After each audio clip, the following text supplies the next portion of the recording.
그 어떤 10분보다 알찬 10분 뉴스하이킥 합타임 주인장 오윤혜 씨, 오인회 아니고요. 오윤혜 씨 나오셨습니다. 어서 오세요.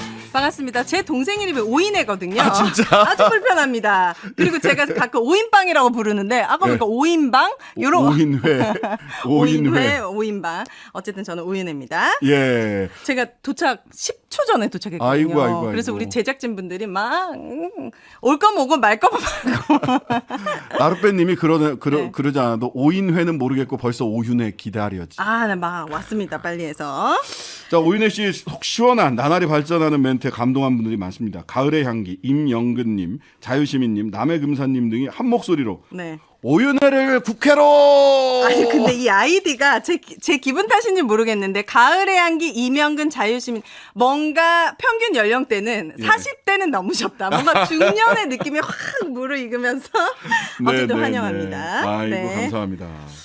자, 바삐 오시느라고 네. 뭐 라디오 차 안에서 라디오를 들으시긴 하셨겠지만 네, 오늘 들으면서 주목한 왔어요. 사건.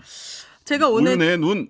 주목한 사건은 뉴스타파 보도로 나왔습니다. 네. 윤석열 특활비, 윤석열 검찰총장 시절이었던 것 같아요. 네네. 그때 특활비를 좀 많이 썼는데 그런 것들이 이제 공개해라. 이거 다 세금 아닙니까? 네네. 어떻게 썼는지 공개해라라고 해가지고 보니까는 결국에 공개해라라고 이제 법원에서 얘기를 법원에서 했어요. 얼마 전에 판결을 했고 관련해서 우리가 하승수 세금도둑 잡아라 시민단체 대표님을 우리가 이 자리에서 인터뷰를 하기도 했습니다. 네, 그랬는데 이제 법무부가 이것을 가로막고 있는 것 같은 게 아니라 가로막고 있습니다. 법무부가 이거는 수사 기밀이고 이거 공개할 수 없다라고 거부를 했어요. 이게 이제 지금 이번에 법무부가 공개를 거부한 건 뭐냐면 돈을 쓴 내역을 공개를 거부할 수는 없습니다. 대법원 판결이니까. 네. 예, 판공비 내역을 밝혀야 되는데 실제로는 이제 하나 먼저 짚고 가야 될 거는 지금까지 법무부가 또 검찰이 왜 판공비 내역을 밝히지 않았느냐. 네. 수사 기밀이 유출될 수 있다라는 네. 얘기였어요. 네. 이거 돈 어디다 썼는지 이거 뭐 이 정보 취합 활동이라든지 이런 게 있으면 네. 그러한 돈을 누구한테 썼고 어떻게 썼는지를 다 얘기를 하면 네. 범죄 예방과 수사 등 직무 수행이 현저히 곤란해진다라는 네. 이유였어요.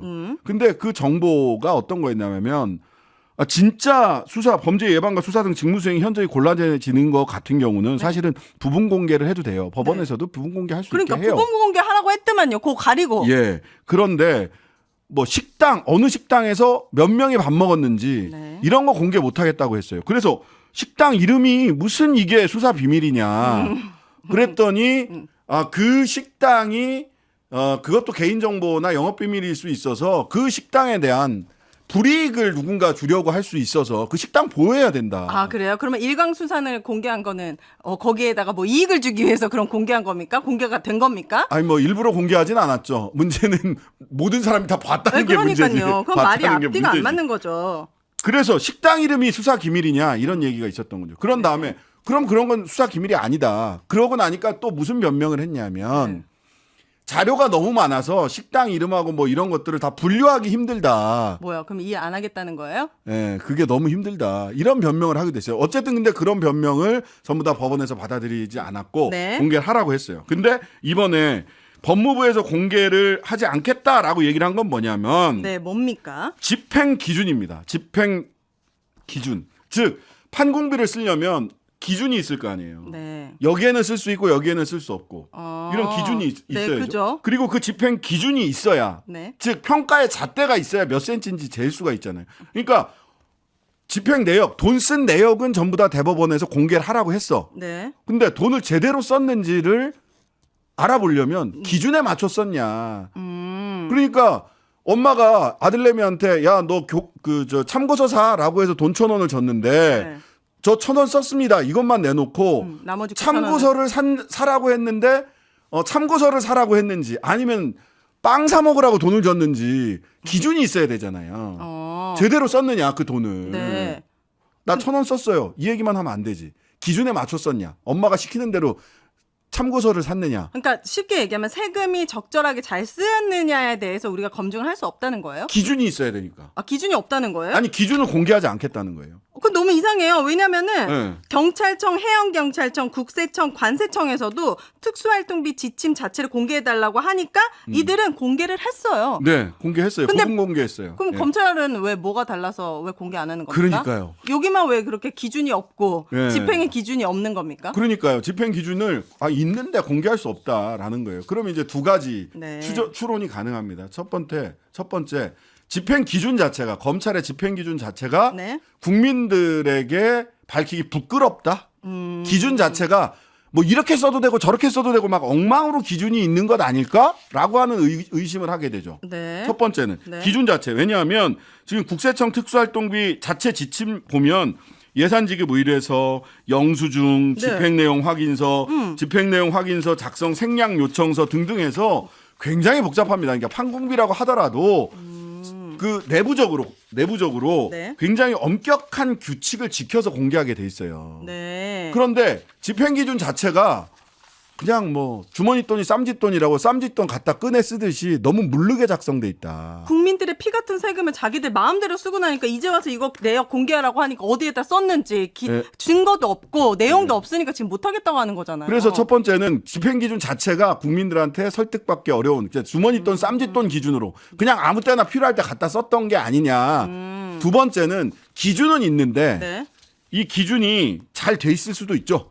기준을 네. 잘 돈 쓰는 기준 잘 만들어 놨어. 네. 근데 집행 내역 147억 원입니다. 당시 윤석열 총장이 시절에 썼던 그 특활비가 147억 원이에요. 와. 이 147억 원이 기준에 맞지 않게 쓰여졌다는 게 너무 잘 드러날 수 있으니까 그럴 수 기준을 안 보여주는 거지. 아. 그러니까 기준 자체가 너무 후져서 공개하지 않을 수도 있는 거고 네. 또는 기준은 제대로 만들어져 있는데 그들만의 이 기준이 기준이구나. 있으면 예. 국민들이 이해할 수 없는 기준. 그런 기준일 수도 있고 네. 또는 기준은 국민들이 이해할 만한 기준인데 네. 이 기준에 집행 내역이 들어맞지 않는 거죠.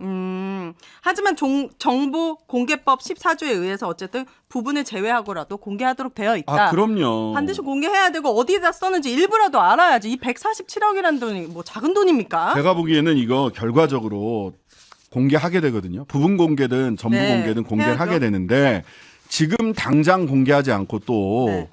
이전에 이 특활비 소송 때도 끝까지 대법원까지 갈 만한 일이 아니었어요. 시간이 너무 많이 오래 걸렸잖아요. 네. 이 기준도 시간을 끌면서 최대한 대법까지 가면서 네. 기준 공개하라고 하는 것도 최대한 대법까지 가면서 시간을 끌려고 하는 건 아닐까라고 하는 추정을 하게 됩니다. 네. 쉽게 안 주겠다는 줄 때 주더라도 호락호락 쉽게 안 주겠다는 거지. 우리 그렇게 만만한 조직 아니야. 검찰. 우리 국민도 그렇게 만만한 국민 아니야. 공개하라고 했으면 공개해 주시죠. 예, 네. 그러니까요. 근데 이거 뉴스타파에서 계속해서 검증하고 있거든요. 네. 그 세금 도둑 잡아라 등 시민단체와 함께 정보 공개도 하고 공개된 자료를 가지고 분석을 해서 또 뉴스타파에 다시 올려서 이게 네. 국민들이 알 수 있게 하는데 뉴스타파는 향후에 특수활동비 집행 지침 경찰이나 국세청 등 네. 소위 여기서 얘기하는 범죄 예방과 수사 등 직무 수행을 하는 곳으로부터 받은 기준 집행 기준을 가지고 네. 그 집행 내역 147억에 대해서는 공개를 하도록 했으니까 그걸 받으면 네. 검증하겠다. 네. 니들이 안 준다고 우리가 검증 못할 줄 알아? 요렇게 작정을 하고 있더라. 끝까지 147억 밝혀져야 되겠고요. 네, 두 네. 번째는 이제 방통위 후보로 이동관, 방통위원장. 네. 방통위원장 후보로 이동관님이 바로 치고 올라와요. 네, 단수 검증 중이라고 합니다. 네네. 그래서 이게 뭔가 항상혁 그 위원장님이 이제 2대밖에 안 남겨놓고 지금 자리가 공석인데, 네. 그럼 좀 후보를 물색하고 추천도 받고 좀 시간이 걸릴 줄 알았어요. 어. 근데 어떻게 이렇게 바로 이동관이라는 이 사람의 이름이 딱 올라오기도 하고, 중요한 건 이 사람이 과거의 전적이나 이런 부분에 있어서 화려하시죠? 화려해서 궁금해요. 네, 조금 쉽게 알만한. 저는 사실 이동관 하면은 중국집 이름밖에 안 떠오르거든요. 근데 이분이 뭔가 해온 역사가 언론에 있어서는 굉장히 언론을 후퇴시키는 일들을 많이 했던데, 네. 대표적으로 뭐 한두 가지만 말씀해 주시죠. 대표적으로 보자면 이분이 일단 MB 시절에 3년 5개월 청와대에 있었고요. 오, 네. 동아일보 기자 출신이고 네. 당시에 어떤 일들이 벌어졌냐? 네. 김금수 이사장, 신태섭 이사 등 KBS 이사진 교체. 이사진 교체 KBS. 이사진을 교체한 이유는 뭘까요? 뭐예요? 정현주 KBS 사장을 해임하기 위한 거죠. 이사진이 바뀌어야 해임을 할 수 있잖아. 그다음에 네. 김인규 KBS 사장 임명했고요. 이명박 캠프 언론특보 구본홍 YTN 사장 임명했고요. MBC PD수첩 제작진 검찰 수사하고 기소하게 했고요. 박문진 인사교체하고 엄기영 MBC 사장을 사퇴시키고 김재철 MBC 사장을 임명하셨죠. 아, 김재철 이분은 되게 유명한 분 아니에요? 유명하신 분입니다. 물러나라 김재철 굉장히 많이 들었던 이름 같은데. 예. 이때 언론과 홍보를 총괄하고 계셨다. 근데 이런 분이 지금 이 자리에 어울립니까? 대통령께서는 이분을 찍으셨다. 청문회 때 반드시 검증해야 됩니다. 맞습니다. 네. 자, 3부에서는 국민의힘 허은하 의원 만나고요. 4부에서는 궁금한 음악회 MZ세대의 이문세라고 하는 뮤지션 만나보도록 하겠습니다. 오늘의 아프타임은 여기까지. 좋은 주말 보내세요, 여러분. 구독도 잊지 감사합니다. 마시고. 네. 하루 종일 기다려지는 진짜 시사. 평일 저녁 6시 5분 신장식의 뉴스 하이킥.